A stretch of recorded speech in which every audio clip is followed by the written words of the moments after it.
Hello दोस्तों, स्वागत है आपका आपके अपने यूट्यूब चैनल पे। दोस्तों, आज का वीडियो आपके लिए बहुत ही खास होने वाला है क्योंकि आज यूपी ट्रिपल एससी प्रारंभिक अर्हता परीक्षा 2022 में जो 15 अक्टूबर 2022 को कंडक्ट हुई थी पहली पाली में, उसी का ये आपको सॉल्व पेपर लेकर के आए हैं। ये आपको सॉल्व कराया जा रहा है 2022 का। जो बहुत से क्वेश्चन रिपीट होते हैं 2023 में भी आ सकते हैं। तो आप देखें कि किस तरह से पेपर है। तो देखिए ये 15 अक्टूबर 2022 का पेपर है पहली पाली का। देखिए देखिए हम ये क्वेश्चन पेपर आपको दिखा रहे हैं। 2 क्वेश्चन आपको बाद में सॉल्व करवाएंगे।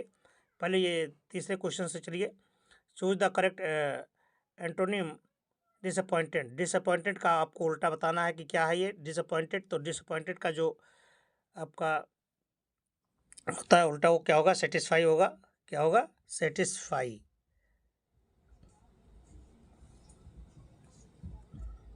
ठीक है, ये ऑप्शन आपका सही है। दूसरा है आपका give on the word substitutes for the practice of right writing and are the complaining dictionaries.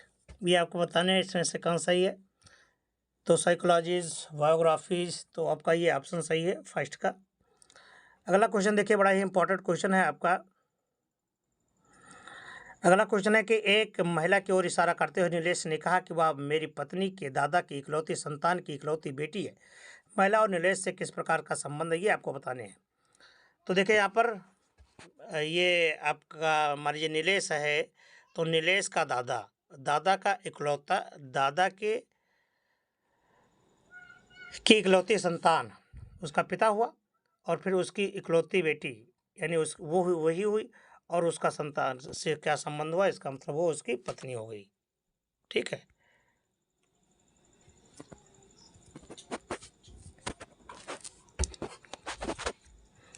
पत्नी हुई। ठीक है, अगला क्वेश्चन देखें। असंगत इसमें से आपको, इसमें जो आपका क्वेश्चन है ये छठा क्वेश्चन है। कह रहा है कि अलग करिए। असंगत अलग करिए मतलब कौन इसमें से अलग प्रकार का है। तो 8, 27 संख्या में दी गई है आपको 64, 100, 125 और 216। तो 8 किसका क्यूब है? दो के क्यूब 8 यानी 2 दूनी 4 दूनी 8। 3 का क्यूब हो जाएगा 27 यानी 64। 4 चौक 16 चौको 64 4 का क्यूब होगा 10। 10 इसमें से भाई मजा नहीं कर रहा है। 10 दाम 100 दाम 1000 यानी ये 1000 होता तो भी मैच करता। 5 हम 25 पंचे 125 यानी 125 भी आपका क्यूब में आता है। ये आपका 216 जो भी है ये भी आपका क्यूब में आएगा। ठीक है, 216 आपका क्यूब आएगा। 6 का हक 36 छक्का 216। ठीक है, लेकिन ये 343 भी आपका क्यूब में आ सकता है। 7 57 ठीक है, लेकिन 100 नहीं आ रहा है। बस मिल गया आंसर आपको, ये ही आपका सही है 100। ठीक है, चलिए अगले क्वेश्चन की तरफ चले। देखिए आपको क्वेश्चनों से घबराना नहीं है। तो जो भी क्वेश्चन है उसको आपको देखना होगा, आप घबराएं ना, और जो है उसका हल ढूंढने की कोशिश करें।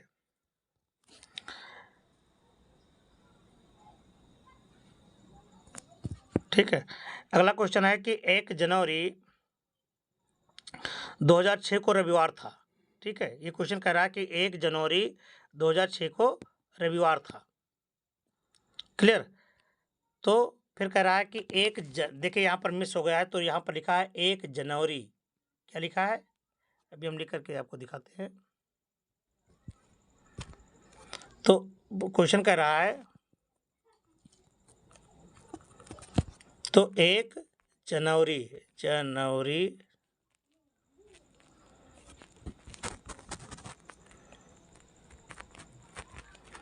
1 जनवरी 2010।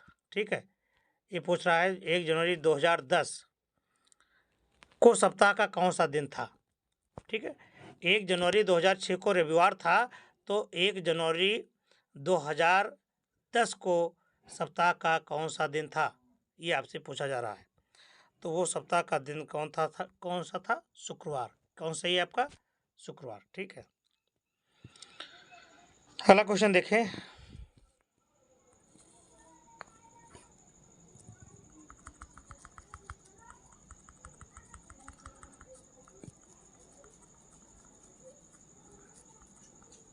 अगला क्वेश्चन है give synonym of the word partial. Partial माने होता है आधा, पार्शियल माने आधा, या इसको आप अधूरा या आंशिक रूप से कह सकते हैं। तो इसका जो अन्य है वो क्या होगा, सिनोनिम आपको बताना है। तो पार्शियली का मतलब होता है, पार्शियल का मतलब होता है आधा। तो आपका जो उसका सिनोनिम होगा यानी उसी का रूप क्या होगा, इनकम्प्लीट। इनकम्प्लीट में भी होता है कि पूर्ण रूप से नहीं होता है, तो इनकम्प्लीट ही उसका सिनोनिम होगा। अगला क्वेश्चन कर रहा है, ये देखिए, यदि NORMAL नॉर्मल को पढ़ा जा रहा है को RPNLABM में कोडित किया जाता है, तो GATHER को क्या कोडित करेंगे आप, ठीक है। तो ये जो कोडित किया जाएगा TBRGR, तो ये आपका हो जाएगा, ये सही है, ठीक है। अगला क्वेश्चन चले, ये देखिए अगला क्वेश्चन क्या था। निम्नलिखित प्रश्न में से दिए गए इन कथनों के बाद निष्कर्ष निकालने, निष्कर्षों को पढ़ें और फिर तय करें कि दिए गए निष्कर्षों में कौन सा निष्कर्ष सामान्य रूप से तथ्य ज्ञात की परवाह किए बिना किए दिए इस कथनों का तार्किक रूप से अनुसरण करता है। कथन है सभी किताबें पेपर हैं, कुछ पेपर जनरल हैं, कुछ कैलेंडर। तो इसमें क्या सही है, निष्कर्ष नंबर एक में है कुछ जनरल किताबें हैं, कुछ कैलेंडर पेपर हैं, कुछ किताबें जनरल हैं, कुछ किताबें कैलेंडर हैं। तो इनमें से कोई बैठ नहीं रहा है सही से, यानी इनमें कौन सा ऑप्शन सही होगा। इनमें जो ऑप्शन सही है वह है नन ऑफ दीज, यानी इनमें से कोई नहीं, यानी ये ऑप्शन आपका सही है। अगला क्वेश्चन देखिए, बड़ा इंपॉर्टेंट क्वेश्चन है अगला। अगला क्वेश्चन है प्रधानमंत्री नरेंद्र मोदी ने निम्नलिखित में से किस राज्य में IIBX यानी India international bullion exchange launch किया। कहाँ पर, महाराष्ट्र, उत्तर प्रदेश, गुजरात या गोवा। कहाँ पर आपने लॉन्च किया था ये आपको बताने हैं। तो ये लॉन्च किया था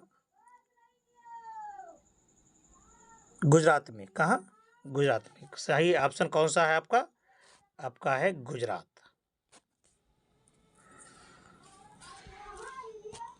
ठीक है। अगला क्वेश्चन है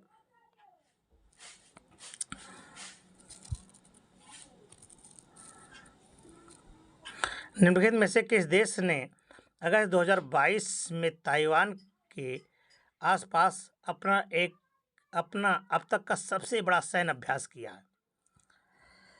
तो 2022 में चीन ने ताइवान के समीप अब तक चीन ने सबसे तक अपना किया है।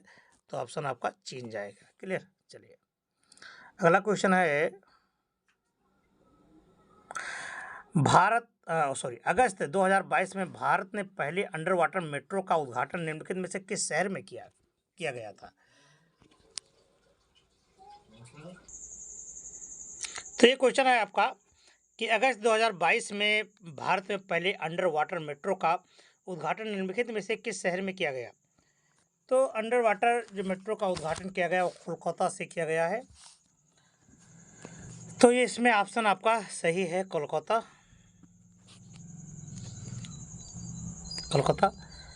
अगला क्वेश्चन है आपका निम्नलिखित में से किस देश को वैज्ञानिकों ने पहला कृत्रिम भ्रूण तैयार निम्नलिखित में से किस देश के वैज्ञानिकों ने सबसे पहले कृत्रिम भ्रूण तैयार किया गया। ये आपको बताना है कि कृत्रिम भ्रूण कहाँ पर तैयार किया गया है। तो ये तैयार किया गया है पहला इजराइल में। कहाँ, इजराइल में। जो इजराइल है इजराइल जो देश है वहाँ पर बीजमान इंस्टीट्यूट्स ऑफ साइंस के वैज्ञानिक ने विश्व में पहला कृत्रिम भ्रूण का निर्माण किया है, यानी तैयार किया गया है। तो ऑप्शन आपका सही है, कौन सा, इजराइल। ठीक है। अगला क्वेश्चन है क्वेश्चन है कि भारत के किन दो शहरों के बीच आकाश एयर की पहली उड़ान का उद्घाटन किया गया। तो आकाश एयर का जो पहला उद्घाटन किस किस के बीच में किया गया है, वह है मुंबई से अहमदाबाद। कहाँ से? मुंबई से अहमदाबाद में किया गया है। ये ऑप्शन सी सही है आपका। और ये आकाश एयर जो है 7 अगस्त 2022 को, ठीक है, आपको याद रखना है कि 7 अगस्त 2022 को ये किया गया है, मतलब इसका उद्घाटन किया गया है। पहली उड़ान अहमदाबाद में किया गया था। तो ऑप्शन है सही आपका क्या? मुंबई से अहमदाबाद। ठीक है, मुंबई से अहमदाबाद, ये आपका सही आंसर है, मुंबई से अहमदाबाद। अगला क्वेश्चन है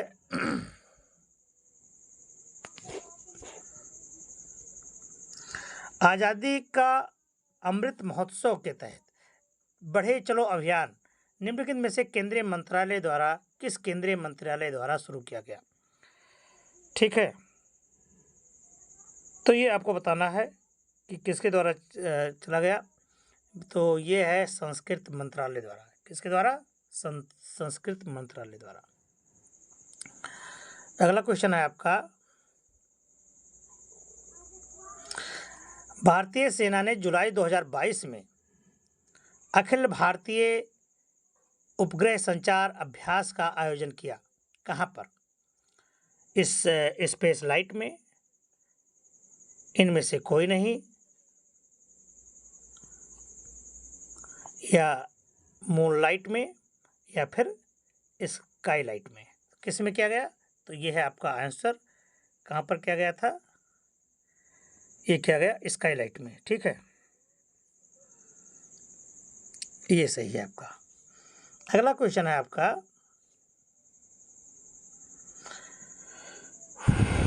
किस केंद्रीय मंत्री की अध्यक्षता में चंडीगढ़ की नशीली दवाओं की तस्करी और राष्ट्रीय सुरक्षा पर राष्ट्रीय सम्मेलन आयोजित किया गया? तो ये किस में आयोजित किया गया है? ये है, किसने आयोजित किया था ये आपको बताना है। अमित शाह, नरेंद्र मोदी, अनुराग ठाकुर या स्मृति ईरानी? तो ये किया अमित शाह ने। अगला क्वेश्चन है, निम्नलिखित में से कौन सा राज्य भारत में पहला हर घर जल प्रमाणित राज्य बना? वो कौन सा था? तो हर जल घर जो बना है वह गोवा बना है, और ये हुआ है 18 अगस्त 2022 को। तो कौन सही है आपका? गोवा। अगला क्वेश्चन है आपका, निम्नलिखित में से कौन सा भारत का पड़ोसी देश नहीं है? अगला क्वेश्चन है कि आपका पड़ोसी देश नहीं कौन? म्यांमार, मालदीव, यूएसए और चीन। तो देखिए, चीन, मालदीव, म्यांमार, तो ये सब हमारे बिल्कुल हैं ही। कौन सही है इसमें? इसमें सही है यूएसए, ये हमारा पड़ोसी नहीं है, बाकी सब पड़ोसी हैं। ठीक है, अगला क्वेश्चन है आपके पास, ये रहा,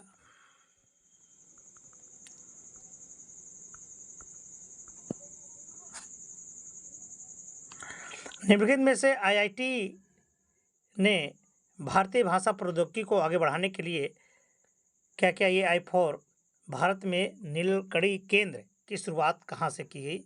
आपको बताना है। IIT Kanpur, IIT Madras, IIT Bombay या आईआईटी हैदराबाद? तो कहाँ हुआ ये? आईआईटी मद्रास में। ठीक है, अगला क्वेश्चन देखें,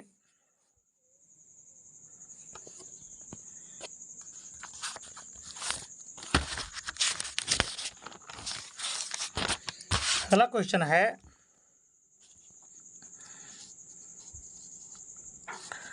स्वतंत्रता के बाद भारत के आधार पर बने भारत में पहला राज्य का नाम बताओ।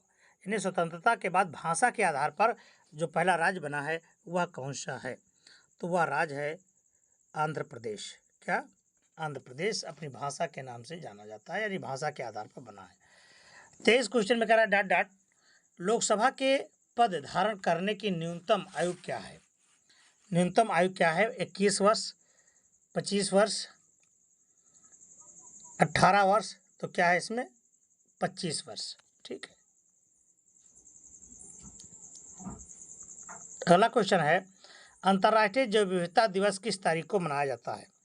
तो अंतर्राष्ट्रीय विविधता दिवस जो है 22 मई को मनाया जा रहा है। ठीक है, अगला क्वेश्चन देखिए, निम्नलिखित में से कौन सा विश्व का सबसे बड़ा नदी द्वीप है? ठीक है, सबसे बड़ा नदी द्वीप जो है वो आपका है माजुली द्वीप। कौन सा? माजुली द्वीप। अगला क्वेश्चन है,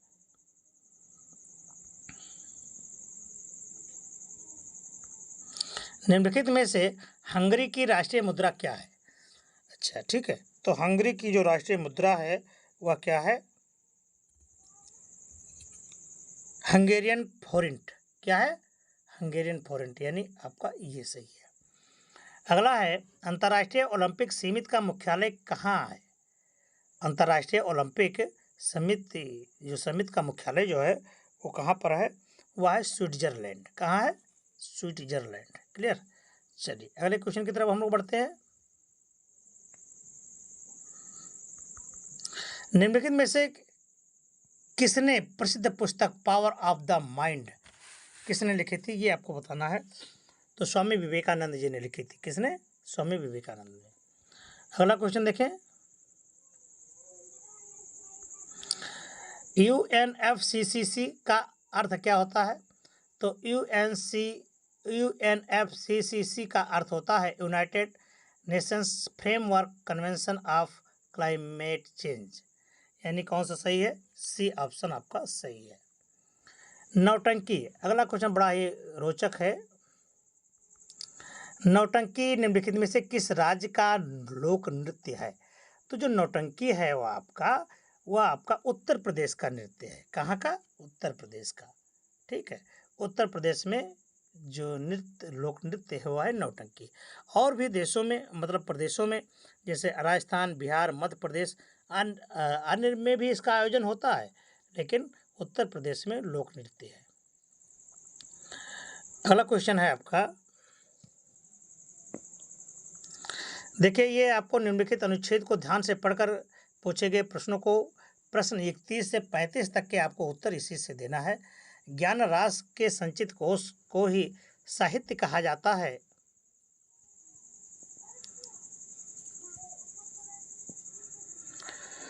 साहित्य जहाँ समाज को प्रभावित करता है वहीं समाज से प्रभावित भी होता है।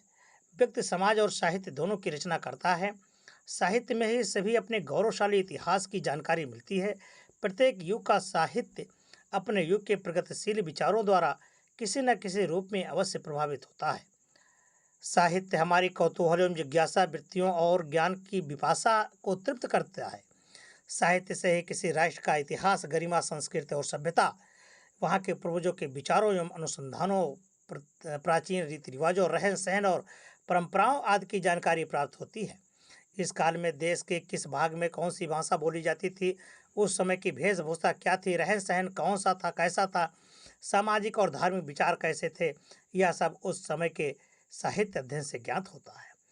साहित्य समाज का दर्पण है। इससे अभिप्राय यही है कि साहित्य समाज का न केवल चित्र प्रस्तुत करता है अपितु समाज के प्रति यह अपना दायित्व निर्वाह भी करता है। समाज में फैले अनैतिकता, अराजकता, निरंकुशता जैसे अवांछनीय तत्वों के दुष्प्रभावों को साहित्य बड़े ही परामर्श रूप में हमारे समझ लाता है।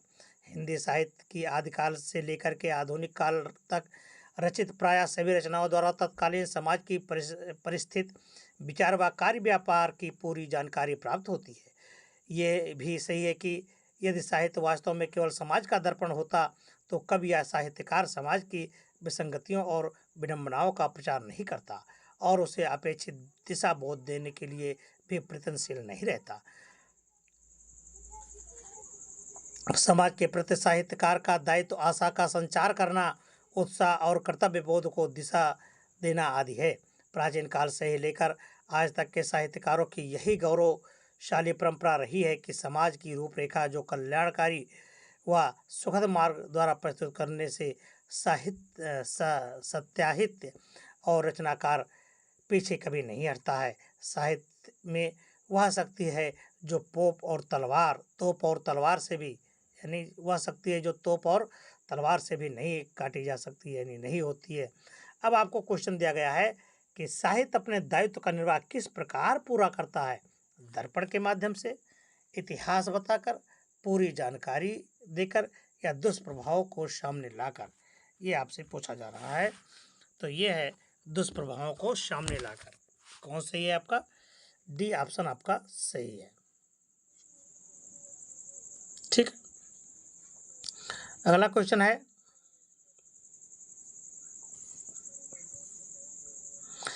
केवल साहित्य समाज को दर्पण क्यों नहीं, केवल साहित्य समाज का दर्पण क्यों नहीं होता?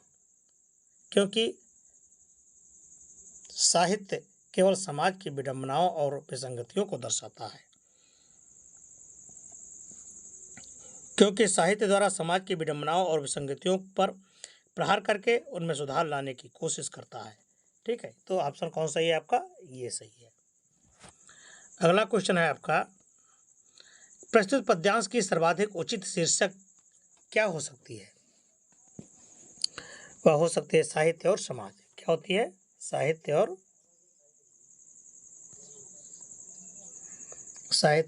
समाज। ठीक है।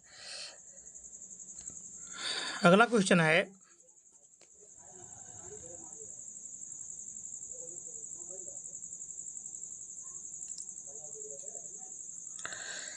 साहित्यकार समाज के प्रति अपने उद्देश्य को कैसे परिपूर्ण करता है? तो वो करता है, साहित्यकार समाज के अपनी कृतियों द्वारा आशा के संचार करता है और तो उत्साह एवं कर्तव्यवाद का संदेश देता है। पहला सही है।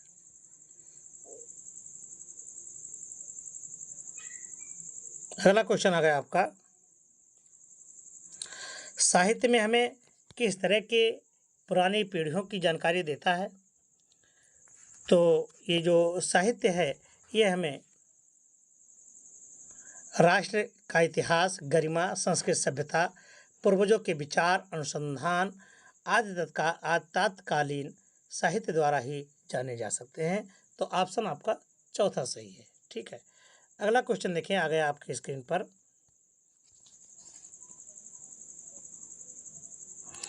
36 से निम्नलिखित अनुच्छेद को ध्यानपूर्वक पढ़ें।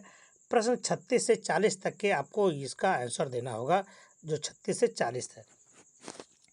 क्या है क्वेश्चन देखें आप, ये पैराग्राफ को आप पढ़ें। सत्य की आराधना भक्ति है और भक्त स्थिर हथेली पर लेकर चलने वाला सौदा है, अथवा वह हरि का मार्ग है जिसमें कायरता की गुंजाइश नहीं है, जिसमें हार नाम की कोई चीज नहीं है। वह तो मरकर जीने का मंत्र है। सब बालक बड़े, स्त्री पुरुष चलते फिरते, उठते बैठते, खाते पीते, खेलते कूदते, सारे काम करते हुए या रटन लगाए रहें और ऐसा करते करते निर्दोष निद्रा लिया करें तो कितना अच्छा हो। यह सत्य रूपी परमेश्वर मेरे लिए रत्न चिंतामणि सिद्ध हुआ है। हम सभी के लिए वैसा ही सिद्ध हो। सत्य और अहिंसा का मार्ग जितना सीधा हो उतना ही तंग भी, यानी यहाँ से देखिए, सत्य और अहिंसा का मार्ग जितना सीधा है उतना तंग भी अस की धार पर चलने के समान है। नट जिस डोर पर सावधानी से नजर रखकर चलता है, सत्य और अहिंसा की डोर उससे भी पतली है। जरा सा चूके तो फिर कहाँ पाताल में चले जाएंगे। पल पल साधना से ही उसका दर्शन होता है, लेकिन सत्य के संपूर्ण दर्शन को इस देह से असंभव है। उसकी केवल कल्पना ही की जा सकती है। क्षण भंगुर देह द्वारा शाश्वत धर्म का साक्षात्कार संभव नहीं होता। अतः अंत में श्रद्धा के उपयोग की आवश्यकता तो रह ही जाती है। इसी से अहिंसा जिज्ञासु के पल्ले पड़ी। जिज्ञासु के सामने यह सवाल पैदा हुआ कि अपने मार्ग में आने वाले संकटों का सहें या उसके निमित्त जो नाश करना पड़े वह करता जाए और आगे बढ़े। उसने देखा कि नाश करते चलने पर वह आगे नहीं बढ़ता, दर का दर पर ही रह जाता है। संकट सहकर आगे तो बढ़ता है, लेकिन पहले ही नाश में उसने देखा कि जिस सत्य की उसे तलाश है वह बाहर नहीं बल्कि अपनी भीतर ही है। इसलिए जैसे जैसे नाश करता जाता है वैसे वैसे वह पीछे रहता जाता है और सत्य दूर हटता जाता है।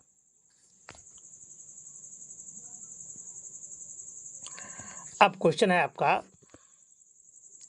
सत्य और अहिंसा के मार्ग की अस की धार पर चलने के समान क्यों बताया गया है? क्योंकि सत्य और अहिंसा का मार्ग जितना सीधा है उतना ही तंग है और इस प्रकार चलना अत्यंत कठिन है।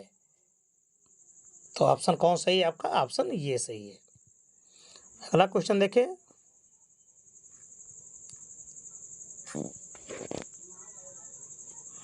सत्य रूपी परमेश्वर रत्न चिंतामणि को प्राप्त करने के लिए हम क्या कर सकते हैं? सत्य की साधना कर सकते हैं सभी, या अंतर्निहित सत्य का साक्षात्कार करें, हरि के मार्ग पर चलें। तो इसमें क्या है, ये सभी काम करें। क्या करें? ये सभी सही है आपका। अगला क्वेश्चन है, गद्यांश में चिरअस्थायी शब्द का कौन सा विलोम शब्द प्रयुक्त हुआ है?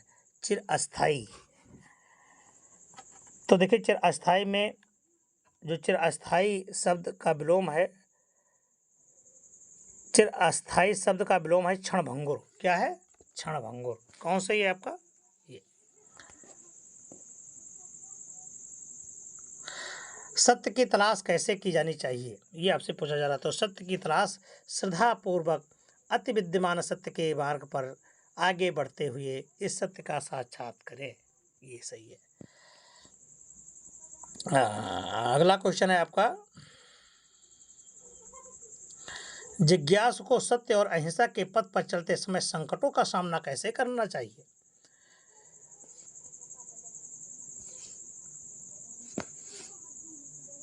तो ये देखिए, संकटों को सहते हुए निमित्त नाश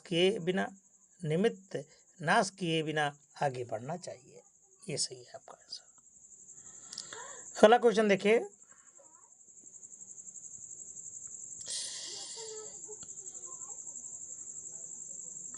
अगला क्वेश्चन, निम्नलिखित तालिका का अध्ययन करें और उस पर आधारित प्रश्नों के उत्तर दें। ये आपको तालिका से आपको प्रश्न दिया जाएगा।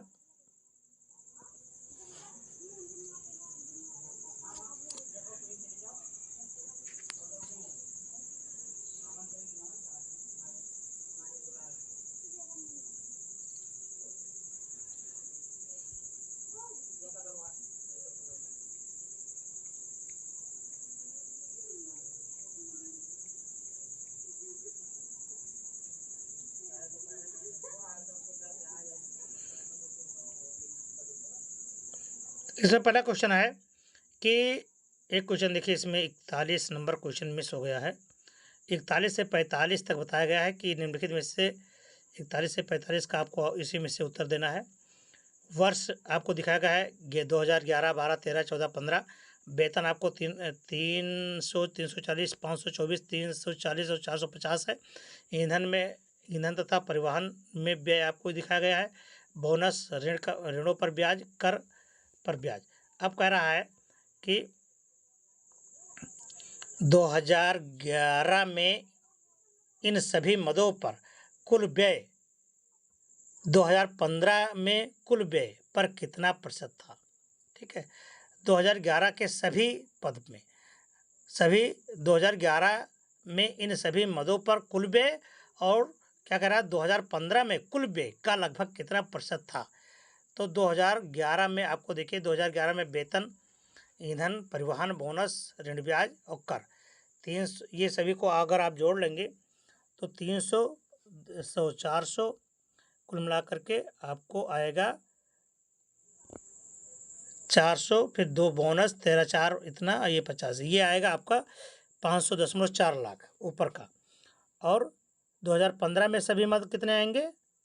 2015 के सभी मद आप गिन लीजिए, तो ये आएगा आपका 732.36 लाख। ठीक है, अब इसमें आप अभिहित प्रतिशत निकाल देंगे। अभिहित प्रतिशत मतलब 2011 में जो व्यय हुआ है उसको प्लस बटे क्या कर देंगे, जो 2015 में जो प्रतिशत है उसको बटा करके गुणा 100 कर देंगे, ये प्रतिशत आपका निकल आएगा। और ये निकलेगा तो आएगा कितना, ये आएगा आपका 68 पॉइंट,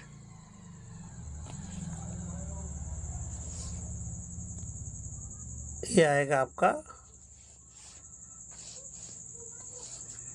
68.33। ठीक है, चलिए अगला क्वेश्चन कह रहा है कि यदि इस अवधि के दौरान कंपनी को प्रति वर्ष ब्याज की औसत राशि कितनी चुकानी पड़ी। ठीक है, तो ये आपको फिगर आप बना लेंगे और हो सके तो आप इसको लिख लीजिएगा, और इसका जो आंसर होगा, हम केवल आंसर बता रहे हैं आपको, तो ये आएगा आपका 26.66। कितना आया ये। अगला क्वेश्चन है आपका, सभी वर्षों के लिए करों पर कुल व्यय और सभी वर्षों के लिए ईंधन और परिवहन पर कुल व्यय के बीच का अनुपात कितना होगा। तो ये आपका होगा ये 109:1:5। और अगला क्वेश्चन है आपका,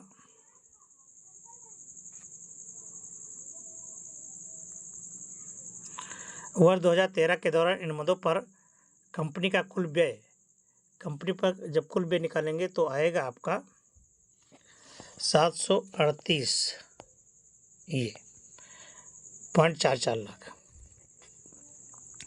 इस तरह से आपको इस सारणी में दी गई क्वेश्चन को हल करना होगा। देखिए, अच्छा है कि आप क्वेश्चन को नोट कर लें। ठीक है, क्वेश्चन को नोट कर लेंगे तब सवाल लगाने में आपको सुविधा होगी। प्रश्न है 46 से 50 तक एक व्यक्ति ने अपने दिन में 5 कारें खरीदी और 10 दिनों के लिए किराए पर रखी। ठीक है, तालिका को पढ़ें और प्रश्नों को उत्तर ध्यान से दें। यहाँ पर बताया गया कार के स्टैंडिंग टाइम को यानी खड़े होने को ध्यान में नहीं रखा जाता है।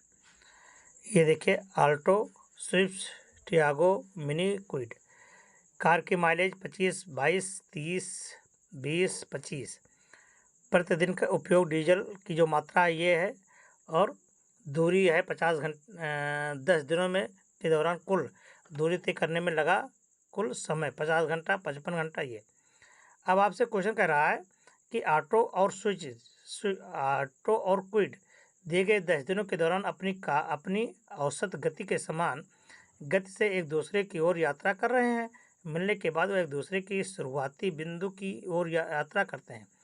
यदि शुरू में दोनों कारों के बीच की दूरी 2300 किलोमीटर है तो ऑटो और क्विड द्वारा एक दूसरे के मिलने के स्थान अपने गंतव्य तक पहुंचने में लगने वाले समय अंतराल की गणना कीजिए।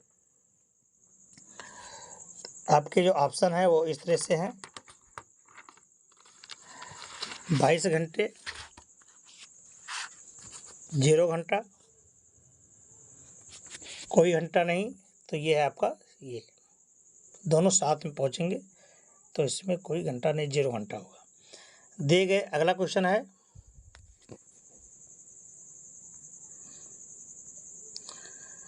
दिए गए 10 दिनों के दौरान कार मिनी द्वारा उसकी औसत गति 875 किलोमीटर की यात्रा करने के लिए समय का दिए गए 10 दिनों के दौरान कार स्विफ्ट द्वारा उसकी औसत गति 990 किलोमीटर की यात्रा करने के लिए लगाए गए समय का अनुपात ज्ञात कीजिए।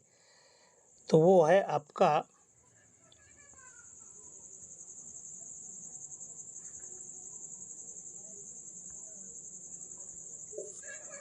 ये 56:99।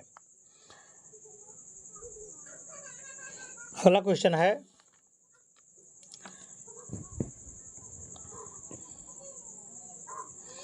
दस दिनों के दौरान ऑल्टो और टियागो की औसत गति का अनुपात कितना हो जाएगा। तो टियागो और ऑल्टो का अनुपात हो जाएगा 25:36। अगला क्वेश्चन कह रहा है कि 10 दिनों के दौरान टियागो और मिनी द्वारा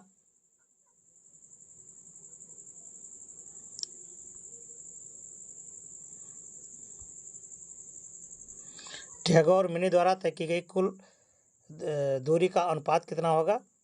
तो वो होगा आपका 51 किलोमीटर, वो होगा, उसका अनुपात होगा 18.18:25। अगला क्वेश्चन है आपका, यदि सभी कार 10 दिनों में तय की गई दूरी कार ए कार बी क्रमशः 150 और 300 घंटे दूरी तय करते हैं तो कार ए और बी की औसत गति के बीच का अंतराल कितना होगा? वह होगा 61 किलोमीटर। ठीक है। अगला क्वेश्चन देखिए, 51 से 55 क्वेश्चन है। निम्न के रेखा आलेख का अध्ययन करें जो 2001 से 2006 तक 6 वर्षों के दौरान प्रत्येक वर्ष की शुरुआत में कंपनी में शामिल होने और कंपनी छोड़ने वाले कर्मचारियों की संख्या दर्शाता है।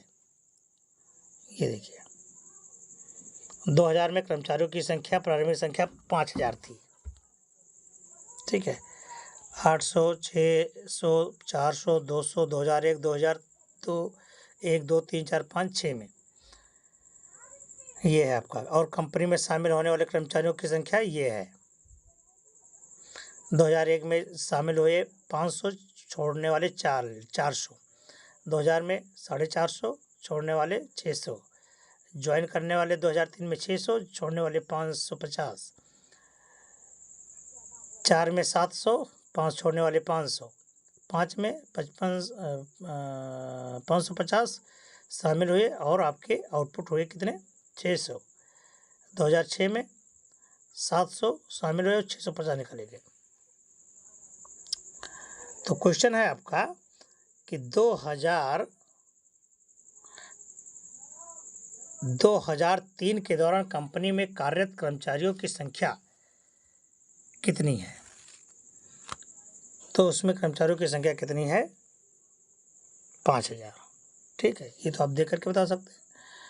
अगला क्वेश्चन है, -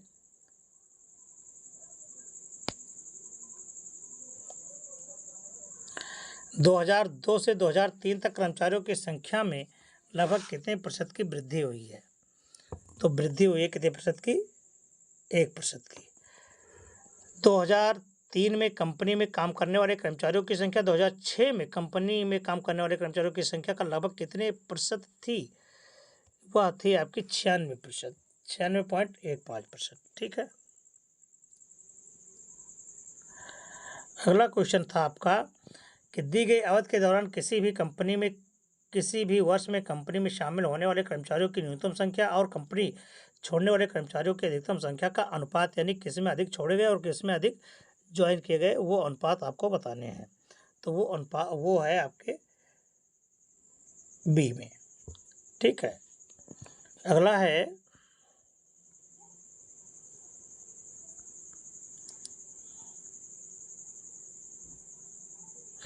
किस वर्ष में पिछले वर्ष की तुलना में कंपनी छोड़ने वाले कर्मचारियों की संख्या में प्रतिशत वृद्धि हुई? तो वो हुई है 2001 में। किसमें? अगला क्वेश्चन है, -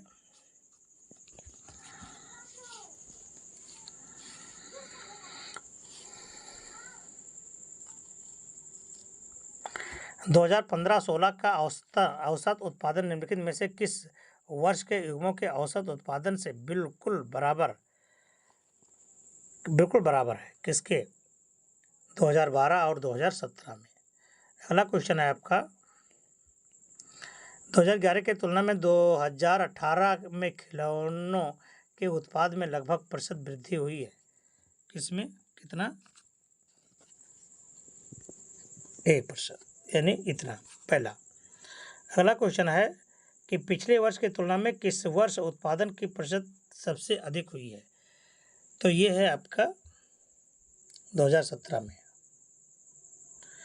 देखिए, आप जितना भी क्वेश्चन को हल करेंगे उतना ही आपको लाभ होगा, क्योंकि जितना भी आप अभ्यास कर ले जाएंगे ना, क्वेश्चन को जितने बार देखेंगे उतनी बार आपका अभ्यास बढ़ेगा, और अभ्यास से आपकी गलती के चांसेस कम होते हैं। इसलिए आपको ज़्यादा से ज़्यादा क्वेश्चन को अटेम्प्ट करना, ज़्यादा से ज़्यादा प्रश्न पत्र को दोहराना, रिवीजन करना, और विगत वर्ष के जितने भी प्रश्न पत्र हैं उनको आप हल करें। ठीक है।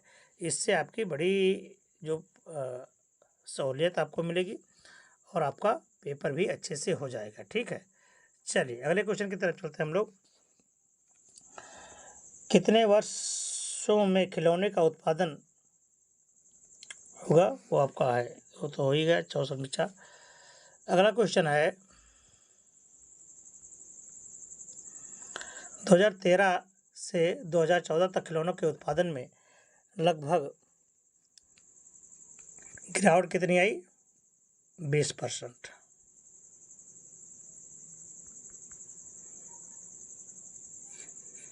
ठीक है, तो ये 60 क्वेश्चन इस तरह से हुए।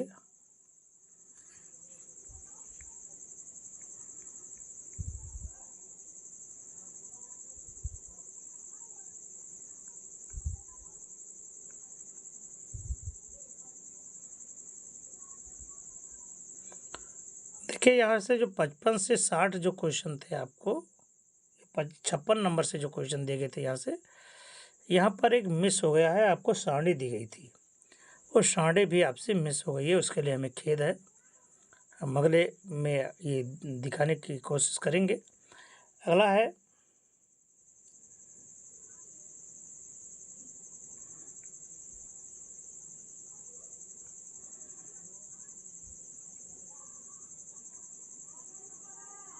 ये देखिए, निम्नलिखित में से किस स्थान पर प्रथम बौद्ध संगीत का आयोजन किया गया था। ये आपको बताना है कि प्रथम संगीत का आयोजन कहाँ गया था, राजगीर में। तो ये ऑप्शन आपके सही हैं, राजगीर में। ठीक है, अगला क्वेश्चन देखें। निम्नलिखित में से वह कौन सा व्यक्ति है जिनका नाम देवा नाम पेयदस्सी भी था। तो वो कौन थे, मौर्य सम्राट अशोक थे। कौन, मौर्य सम्राट अशोक।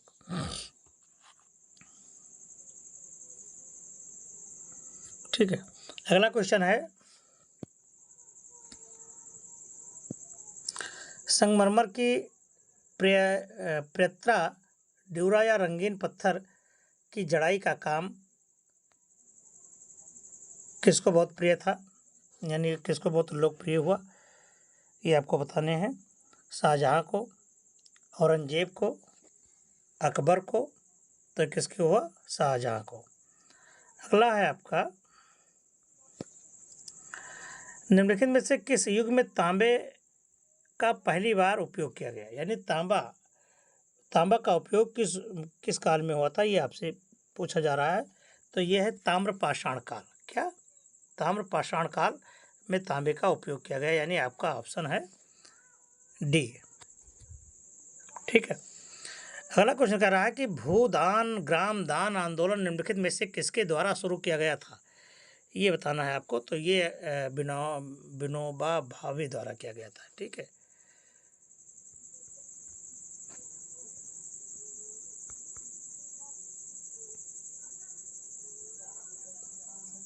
अगला देखिए, दांडी नामक यात्रा निम्नलिखित में से किस सामाजिक कार्यकर्ता ने गांधी का आंदोलन का केवल पुरुषों तक सीमित न रखने के लिए राजी किया था। ये किया था कमला देवी चट्टोपाध्याय ने। जब ईस्ट इंडिया कंपनी की स्थापना हुई तब भारत पर निम्नलिखित में से किसका शासन था, ये बताना है आपको, बहुत इंपॉर्टेंट है, मुगल सम्राट का। ठीक है, मुगल सम्राट के ज़माने में ही ईस्ट इंडिया कंपनी की स्थापना हुई थी। ठीक है, सरकार ने निम्नलिखित में से किस अधिनियम के कारण मुंबई से सिंध प्रांत का निर्माण किया था, वह है आपका भारत सरकार अधिनियम 1935। अगला क्वेश्चन है प्रसिद्ध युद्ध का नारा चलो दिल्ली चलो किसने दिया था। दिल्ली चलो का नारा सर्वप्रथम किसने दिया था, ये आपको बताना है। तो ये दिया था सुभाष चंद्र बोस जी ने। ठीक है, अगला क्वेश्चन है आपका राष्ट्रवाद की पहली स्पष्ट अभिव्यक्ति निम्नलिखित में से किस क्रांति के साथ हुई है। ठीक है, तो ये हुई है अमेरिका क्रांति। किसके, अमेरिका क्रांति। निम्नलिखित में से भारत में अक्टूबर में गर्मी का मुख्य कारण क्या है। ठीक है, ये बताना है आपको। तो गर्मी का मुख्य कारण क्या होता है, इसका जो मुख्य कारण है वह है उच्च आर्द्रता से जुड़ा उच्च तापमान। ठीक है, अगला क्वेश्चन देखिए। भारतीय मानक समय ग्रीनविच मध्य समय GMT से आगे क्या है? 5.5 घंटे। अगला क्वेश्चन है, विश्व की सबसे ऊंची माउंट एवरेस्ट के बीच की स्थित है कौन? ये आपको बताने हैं।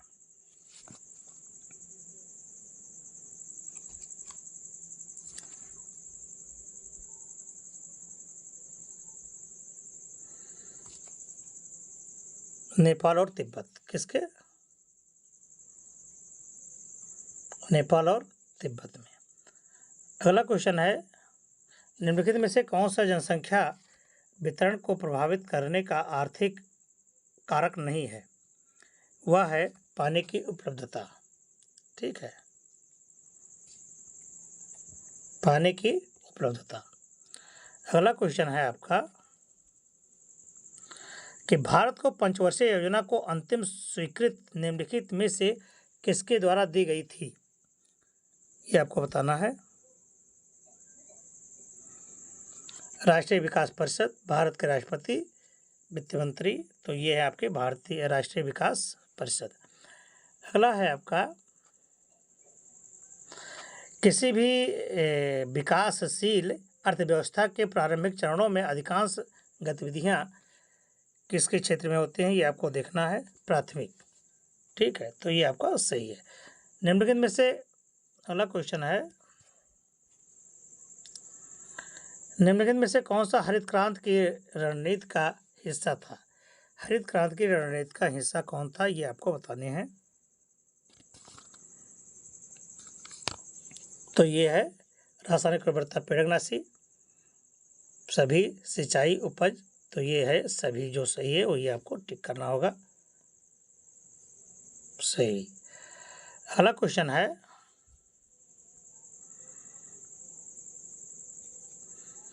निम्नलिखित में से किस नदी को बिहार का शोक कहा जाता है? बिहार का शोक किसे कहा जाता है? कोसी को। किसको? कोसी को। यानी कौन सा ऑप्शन सही है आपका? ये बी। अगला क्वेश्चन है, निम्नलिखित में से कौन सा सार्वजनिक क्षेत्र उपक्रम संसद के तहत एक विशेष कानून पारित करके स्थापित किया गया? वो क्या है? वह है वैधानिक निगम। क्या है? वैधानिक निगम। अगला क्वेश्चन है, भारत के संघ कार्यकारिणी में निम्नलिखित में से कौन शामिल नहीं है? वह शामिल नहीं है राज्यों के मुख्यमंत्री।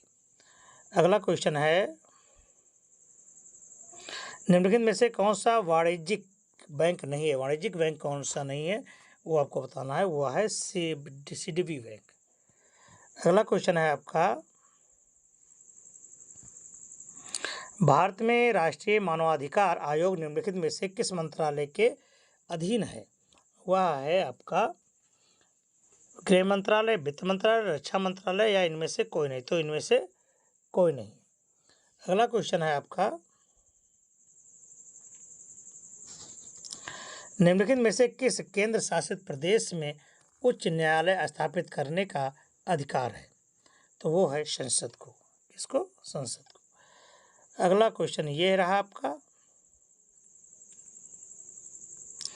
निम्नलिखित में से कौन सा अनुच्छेद भारतीय संविधान में सर्वोच्च न्यायालय की स्थापना और गठन के बारे में है? वह है आपका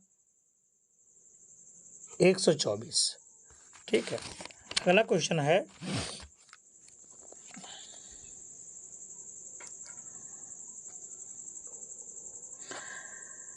डॉट है के पास मौलिक अधिकार को लागू करने की शक्ति है। इसमें किसमें पूछ रहा है कि किसको मौलिक अधिकार को लागू करने की शक्ति है, वो आपको बताना है। तो सर्वोच्च न्यायालय और उच्च न्यायालयों को। ठीक है, अगला क्वेश्चन है आपका,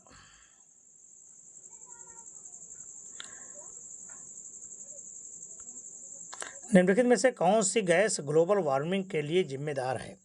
ग्लोबल वार्मिंग के लिए जो जिम्मेदार है वह है ग्रीन हाउस गैस। ठीक है, अगला क्वेश्चन है, निमोनिया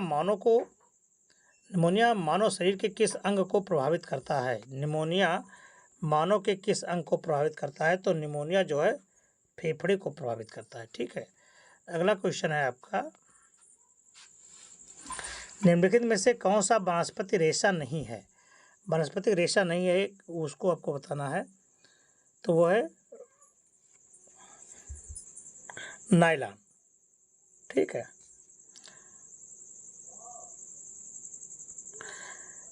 तारों का रंग निम्नलिखित में से किस प्रकार निर्भर करता है, कि यानी किस पर निर्भर करता है, ये बताना है आपको।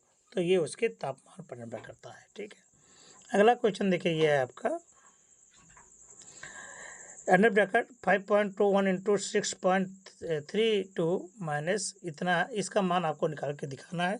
तो इसका मान क्या होगा, ये आप लोग निकालें। इसका मान आपका होगा 30। अगला क्वेश्चन है, ये देखिए, ये आपको एक न्यूमेरिकल दिया गया है, इसका भी मान आपको निकालना है। तो इसका मान आप निकाल लें, इसका मान आएगा 100।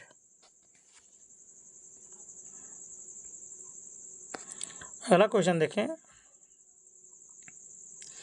40% व्यक्ति समाचार पत्र X पढ़ते हैं और 50% समाचार पत्र Y पढ़ते हैं। 10% व्यक्ति दोनों समाचार पत्र X और Y पढ़ते हैं। कितने व्यक्ति दोनों में से कोई समाचार पत्र नहीं पढ़ते हैं? तो इनमें से आपको जो कुछ नहीं पढ़ता उसका आपको परसेंटेज निकालना होगा। तो वो परसेंटेज है आपका कितना, 20%। ठीक है।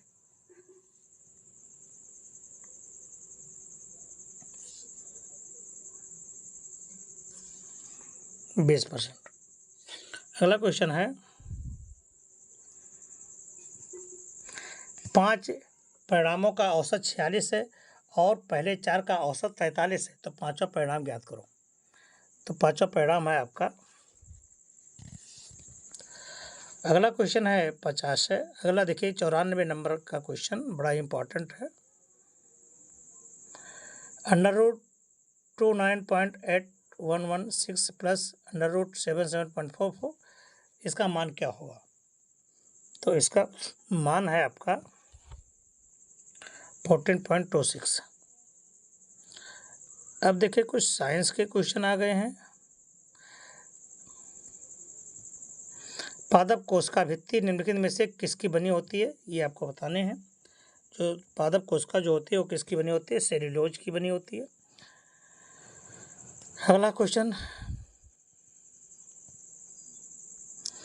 निम्नलिखित में से युग्म शब्द का अर्थ भेद सही नहीं है, किसमें आपको दिखाना कि जो अर्थ है, मतलब ये क्वेश्चन है वो सही नहीं है। अगला क्वेश्चन ये देखिए आपका है, अनिल हवा आग सही है आपका। अवलंब विलंब ये सही नहीं है। अगला देखिए, अगला क्वेश्चन है आपका, किस विकल्प में सभी शब्द परस्पर पर्यायवाची हैं?